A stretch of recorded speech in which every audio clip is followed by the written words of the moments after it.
चंपाषष्ठी निमित्त मांडवड येथे खंडराव महाराज यात्रा उत्साहात संपन्न। यात्रेनिमित्त 12 गाड्या ओढण्याचे केले होते आयोजन। नाशिकच्या नांदगाव तालुक्यातील मांडवड येथे सालाबादप्रमाणे महाराष्ट्राचे कुलदैवत श्री खंडराव महाराज यात्रा उत्सव मोठ्या उत्साहात साजरा करण्यात आला। या ठिकाणी 7 दिवस यात्रा उत्सव होत असतो। या ठिकाणी महाराष्ट्रातील नावाजलेले गोंधळ फडानी यांनी हजेरी लावली होती। चंपाषष्ठीच्या दिवशी देवाच्या काठीचे मिरवणूक संपूर्ण मांडवड गावामधून काढण्यात आली। यावेळी भंडाराचे उधळण करत येळकोट येळकोट जय मल्हार अशा घोषणा देत सवाद्य मिरवणूक काढण्यात आली। या यात्रेचे प्रमुख आकर्षण म्हणजे 12 गाड्या ओढण्यात आल्या।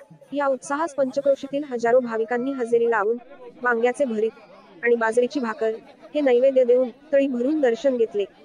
सीताराम पिंगळे, आवाज एन न्यूज मराठी, नांदगाव।